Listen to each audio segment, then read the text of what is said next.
This season of The Intersection could not have been made without Google.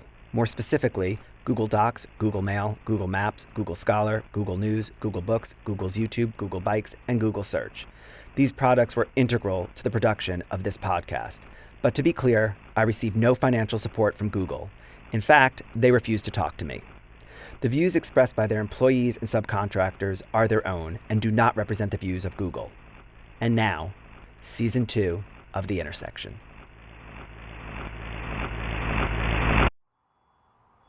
Behind those houses is Google, the building out that gate is Google, the building out that gate is Google, like everywhere around.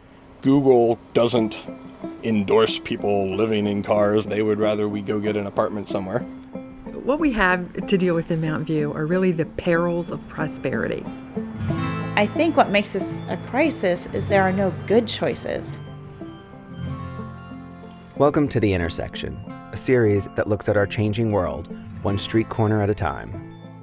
This season, we're heading to Mountain View, in the heart of Silicon Valley. Over the next 6 episodes, we'll get to know the people who live and work near the corner of North Shoreline Boulevard and Space Park Way, which is smack in the middle of Google's sprawling headquarters in Mountain View. We'll look at how this intersection has changed since the days when the valley was full of orchards. We'll explore the cause and effect of too many jobs and not enough housing. And we'll hear about the controversial plans to completely remake this neighborhood. But first, we have to get there. We begin in San Francisco, near my apartment in the Mission, 34 miles from the actual corner. That's because transportation, getting there, is a huge part of the story. As you'll learn this season, it drives practically every city planning decision, and plenty of personal ones. Is this where the Google bus stops? Yeah. Bus is coming. Hi there. So I'm trying to get down to Mountain View. I have a meeting, and I'm not a Google employee. Is it possible to... No, I'm sorry, I can't. No? It's only Google employees here. Okay. All right, thank you. Sorry. That's okay.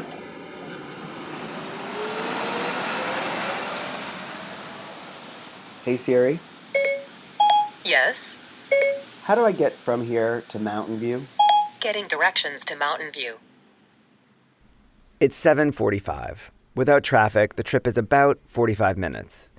But according to Siri, this morning, it could take up to 1 hour and 40. And mass transit, well, that's over 2 hours. I want to be there for the morning rush, which peaks around 9:30. I just don't have enough time for the bus and the train. So, like a lot of commuters, I head for my car, knowing it will not be pretty. Okay, and away we go.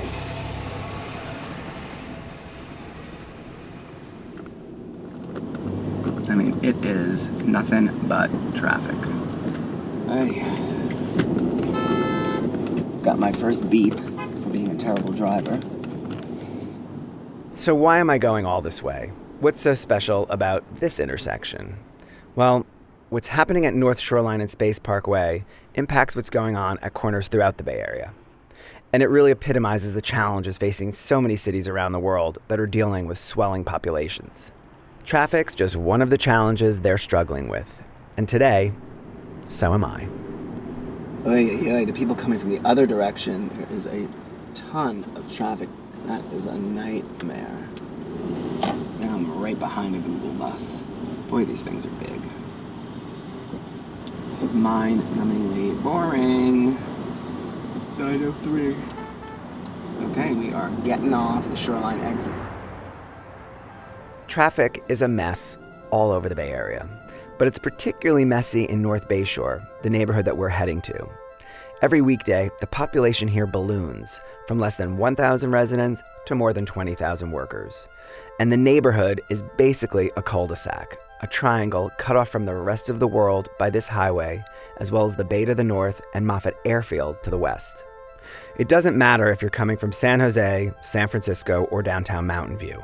Most people heading into North Bayshore will pass through the one traffic light that's about 1,000 feet from here. And that is the definition of a bottleneck. Today, it takes me 7 minutes to get from the exit through the light, which, thankfully, is just a couple of blocks from our destination. And we made it to the corner, so it took about an hour and 30. Oh, okay.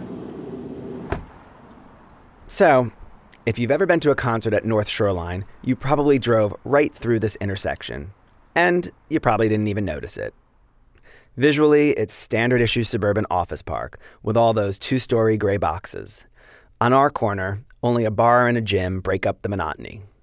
We'll spend plenty of time here this season, but today, I'm walking a few blocks back to the highway off-ramp.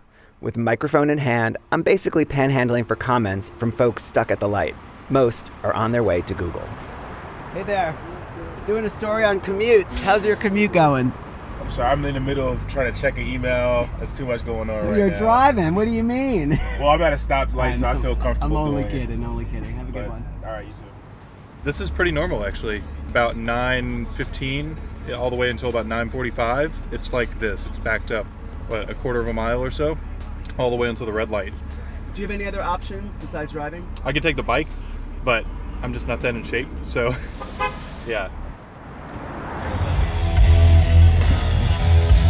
I came from Gilroy. It took 2 hours.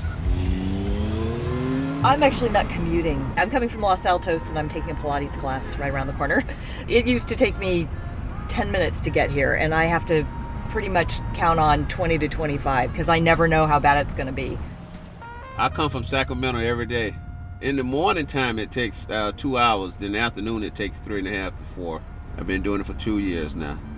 Do you have any other options? No, I like working for Google. How do you deal? Patience. Oh, go. All right. Thank you. Have a nice day. Somewhere along the way, this became normal. It's no longer remarkable to commute 3 hours a day. It's just part of the price of living in the Bay Area. But how did this happen? And how can we fix it? To start, we're going to talk to an expert who spends her days, and probably some sleepless nights, trying to figure out how to make it better. My name is Ratna Amin. I'm the Spur Transportation Policy Director. Spur is an urban planning think tank here in the Bay Area. Probably for many years, the neighborhood functioned fine. But then a few things have converged. One is a significant amount of job growth all in the same area. Plus, each employee needs less and less room thanks to laptops and smartphones, and the fact that now nothing's being manufactured here. So a building that may have had 1,000 employees might now have 3,000 employees. It used to be okay for all those people to drive to work, but when you triple the number of people in the same space, it just doesn't work anymore, and you need a new system. Or at the very least, you've got to expand the system we have to keep up with the amount and location of growth. Just in the last decade, 400,000 jobs have been added in San Francisco and Silicon Valley. That's an increase of 25%. At the same time, the affordable housing crunch has scrambled where people live. So now there's really no such thing as a reverse commute. These days, traffic patterns are more cat's cradle than straight line. We do spend a lot of transportation money, but over the decades in this part of the region, it hasn't added up to enough. It's also a total clusterfuck trying to navigate the Bay Area's utterly disjointed mass transit system. It's because we have many, many transit operators who don't have an incentive sometimes to work together. In New York, for example, the public transportation system serves about 3 million commuters a day, and there are really just 3 major operators. In the Bay Area, which serves just under 500,000, there are more than 10 operators. That means that you're not just transferring between, say, a bus and a train, you're transferring between totally different systems. You need to pay a new fare for each, and because the schedules aren't coordinated, you may be waiting a while to make that connection. I learned this firsthand another day as I make my way from San Francisco to the intersection for an interview. I joined hundreds of other commuters on Caltrain's Baby Bullet Express, which, just for the record, isn't particularly small or fast. From my house, I take my scooter to Caltrain station, because if you take Muni, it's gonna add like half an hour. And then when I get over there, we wait a couple of minutes for the shuttle, and then that takes us to the company. Door to door, it's 2 hours each way. So the last time I used Caltrain was in the mid-90s. What I remember is that the 3 stations in San Francisco were in the middle of nowhere, which is still kind of true, and that the trains were cramped, loud, and dirty. But the train that arrives is a spacious 2-decker. On board, it's clean, comfortable, and full of light. I can see why more and more people are choosing to commute this way. Caution, the doors are about to close. I've been taking this for 6 years, and the trains have gotten longer and so much more busy. I mean, especially in the past 2 years.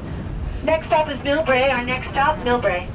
You can see this, but I'm sitting here knitting, and that's how I pass my commute. It's kind of meditative.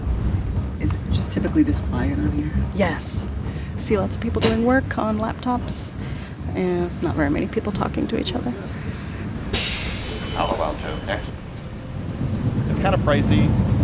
One of the reasons I'm taking the train now, though, is I now have a Go Pass through work. They basically paid for your ride for the year. Next stop is San Antonio. Our next stop, San Antonio. I definitely prefer Caltrain. Where I work, it's right off of the train line, so I just walk across the street. I work on the Google self-driving car project. Mountain View now arriving, Mountain View. I meet 5 other Googlers on the train who work at satellite offices close to mass transit. They could take the Google bus, but they choose the train because it's more predictable and they don't have to deal with traffic. But the overwhelming majority of Googlers work at the Googleplex in North Bayshore, far from public transportation. Caution, the doors are about to close. Last year, Mountain View City Council commissioned a traffic study which exposed just how dire the situation is in North Bayshore. So get this, more than 18,000 people commute into the neighborhood during the morning rush. Guess how many were using any form of mass transit? 171. And how many were driving solo? Nearly 11,000. Ratna Amin from Spur is pretty sure she knows why.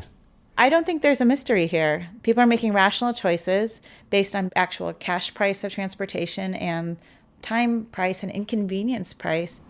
It's hard to quantify the inconvenience price, but it costs $20 round trip to go back and forth between the Mission and Google on mass transit. I think what makes this a crisis is there are no good choices. You can sit in traffic all day. You can have a somewhat inconvenient transit trip.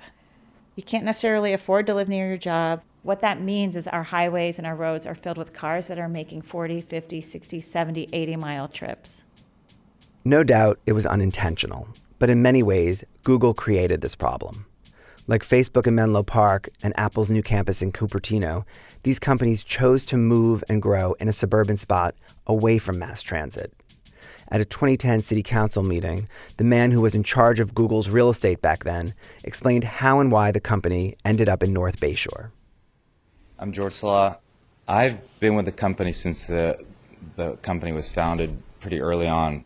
We were in downtown Palo Alto. If you were hungry, you walked out the front door and you went for sushi. If you wanted to go home, you walked down the street, and within a block and a half, you're at your apartment or your home.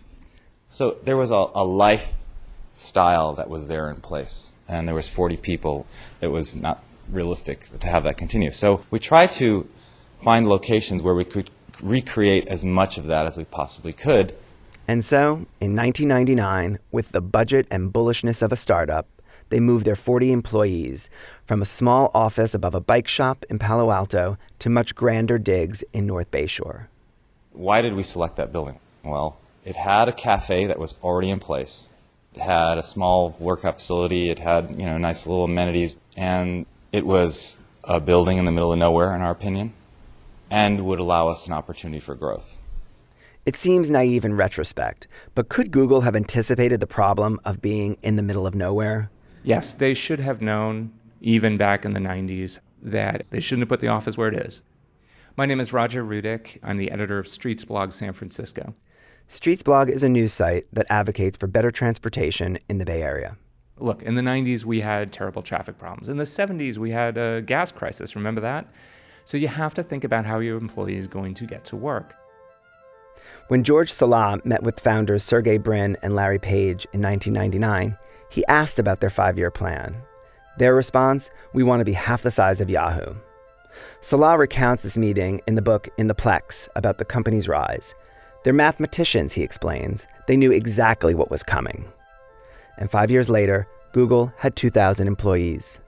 You got to look at the potential for growth with transportation in mind. You can't just say, well, go build your office in the middle of the Mojave Desert. There's plenty of land there and it's cheap. You got to think about where those transit lines are already located. Google shuttles, where do they fit into that? The tech shuttles you're talking about, they're trying to make lemonade out of lemons and give their employees a more comfortable ride to and from the office.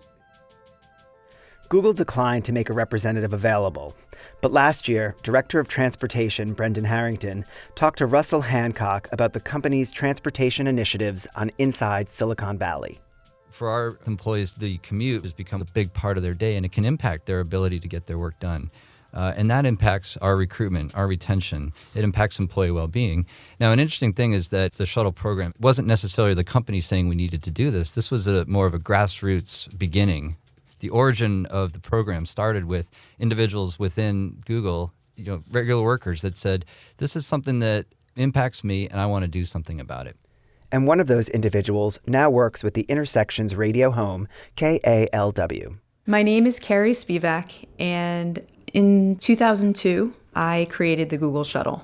There were probably between 200 to 300 people back then.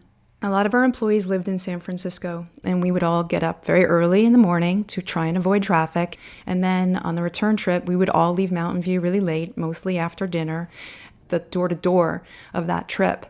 It took a long time. That time adds up. That's time that you could be with your family. And so I thought to myself, would it be possible to create a place in San Francisco where people could all come and then go directly to their office? And you were allowed to work on an independent project that took up 20% of your time back then. And I was given approval and funds to pursue this project. So I hired a bus. I sent an email to the whole company, but there was no way to know that people would actually buy into this idea. And in fact, that was one of the big concerns that the executive team had. Sergey thought people will not leave their cars behind. But this time, Sergey was wrong. By the end of the pilot, it was apparent that this was a very successful idea. We'd have people waiting in line for the bus, and we'd run out of seats. And so people wanted more shuttle buses. They wanted shuttle buses that were more convenient to where they lived as well. When Carrie started, there was just one bus that carried 24 people. It made 2 pickups intentionally on the outskirts of San Francisco to avoid city traffic. According to Google's Brendan Harrington, they now pick up employees in all 9 Bay Area counties. We're well over 200 buses, closing in on 250. So on our busiest days, we're carrying over 8,500 people each way. With the popularity of Google buses and the fierce competition for talent, other tech giants like Facebook, Apple, and Yahoo began to offer the same perk about 10 years ago. Now, there are more than 800 of these private shuttles transporting more than 34,000 people on any given day. And with cushy seats and Wi-Fi on board, companies can often get a few extra hours of work from employees who'd otherwise be driving. This is by design, according to Brendan. We've created a work environment within the shuttle so that you can work comfortably on your laptop. I'd say maybe 2/3, sometimes even more of the folks are on their computers. We don't make you work, but we make it easy for you to work if you choose to do so. Not everyone has been gung-ho about these private shuttles, especially in San Francisco, where from 2013 to 2016, protesters took to the streets to voice their opposition. This was like catnip to the mainstream media, including PBS NewsHour. The national battle over inequality has taken a curious turn in the San Francisco Bay Area, where buses carrying high-tech workers have become a symbol of the divide. They're unmarked and with tinted windows, so you don't know who's inside. The real issue is gentrification and the systemic displacement. What's really happening is that people who have lived here 2, 3, 4 generations are being thrown out on the street like garbage. Google shuttle creator Carrie Spivak never imagined there'd be a backlash. The initial goal was so benevolent. So when I started to read newspaper reports and hear stories about how the shuttle was the reason that our society has declined, I was surprised. What surprised me is that what's considered a problem by many in San Francisco is considered an indispensable solution by most in Mountain View. And that includes Randy Suda, the head of Mountain View's planning department. To imagine the alternative without those shuttles, I mean, it's a frightening scenario to think about. I mean, it's tremendously successful from the standpoint of reducing the number of people on the highways. It's an interesting example where the financial resources of a corporation can essentially fill the gaps and try to make up for some of the failures in public transportation. The city and tech companies know that employee shuttles alone are not a long-term solution. So they're working together to make biking safer and easier in Mountain View while realigning streets in North Bayshore to improve traffic flow. They're also studying more Disney-esque alternatives like monorails, people movers, and a system of driverless pods. But as transportation expert Ratna Amin points out, this is not a problem that Mountain View or Google can solve on their own. It's so large that you need large solutions because you're solving for a regional transportation problem, people coming from really, really far away. No surprise, most in the region are supportive of anything that might alleviate the soul-crushing commutes and congestion. And in the 2016 election, Bay Area voters approved more than $10 billion in new transportation funding. But money alone isn't the solution. You see, no one can force cities to do what's best for the entire Bay Area. The Metropolitan Transportation Commission, for instance, can draw up great regional plans, but it's up to each city to decide whether or not to adopt them. And let's say they do. Well, progress can be downright glacial. A relatively small improvement, like a dedicated bus lane into North Bayshore, has been in the works for more than 2 years and will take at least another 2 to design and construct. Our track record for doing big projects in the Bay Area is decades. There have been studies since the 1980s about how to turn Caltrain from a traditional diesel commuter line into something better, something electrified, but it takes a long time to build consensus. This summer, Caltrain finally broke ground on that project. There will be faster, more frequent service up and down the peninsula. But it's not going to be completed until 2021. Transportation advocate Roger Rudick can't believe it's taken this long. We've been talking about it for many decades. And look, on the East Coast, they electrified the Northeast Corridor, I think it's 90 years ago.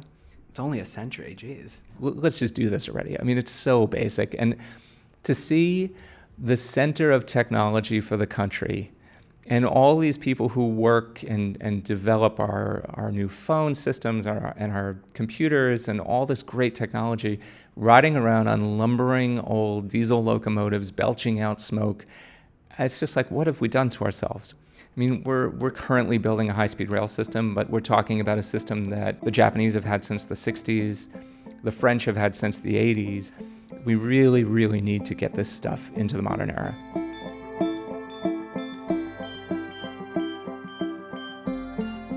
Somehow, Ratna remains optimistic. Well, sorta.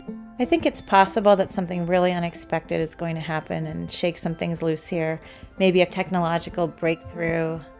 Maybe we figure out how to make automated buses work really beautifully, and suddenly we have buses running everywhere all day, and that's a game changer.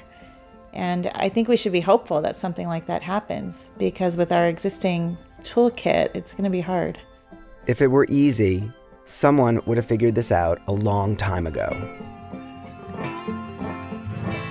But the problem is that it's not just about a broken transportation system. It's about a 9-year battle to shape this neighborhood. It's about people who live in RVs but work at Google. It's about nostalgia for the past and the allure of the future. And this season, we'll cover all of that and more at the corner of North Shoreline and Space Park Way.